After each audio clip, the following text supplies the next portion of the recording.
কুমিল্লায় তিতাসে বিটিকান্দি ইউনিয়নের সাবেক চেয়ারম্যানের বিল্ডিং থেকে বিপুল পরিমাণ দেশীয় অস্ত্র উদ্ধার, আটক ১৬। তিতাস প্রতিনিধি মোহাম্মদ হানিফ মিয়ার ভিডিও চিত্রে দেখুন দেশ চ্যানেলে। কুমিল্লা তিতাসে এক ইউপির সাবেক চেয়ারম্যানের বিল্ডিং থেকে তল্লাশি করে বিপুল পরিমাণ দেশীয় অস্ত্র উদ্ধার করেছে সেনাবাহিনীর সহযোগিতায় তিতাস থানা পুলিশ। আজ ১৯শে সেপ্টেম্বর বৃহস্পতিবার বেলা ১১টা থেকে বিকাল ৫টা পর্যন্ত দিনভর অভিযান পরিচালনা করে বিটিকান্দি ইউনিয়নের সাবেক চেয়ারম্যান আবুল হোসেন মোল্লার ভবন থেকে এই দেশীয় অস্ত্রগুলো উদ্ধার করা হয় এবং বিল্ডিং এর ভিতরে থাকা বিভিন্ন মামলায় অভিযুক্ত বহিরাগত সহ ১৬ জনকে আটক করেছে। এই বিষয়টি সাংবাদিকদের নিশ্চিত করেন তিতাস থানা ভারপ্রাপ্ত কর্মকর্তা আজিজুল ইসলাম।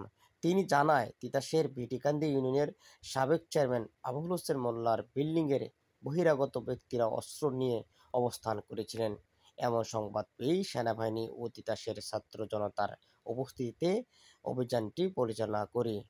দুই গ্রুপের সংঘর্ষ চলে আসছে প্রায় অনেক বছর যাবৎ। একটি হত্যাকাণ্ডকে কেন্দ্র করে এই সংঘর্ষ শুরু হয় মানিককান্দি গ্রামে। এভাবেই চলতে থাকে সংঘর্ষ, হামলা, মামলা।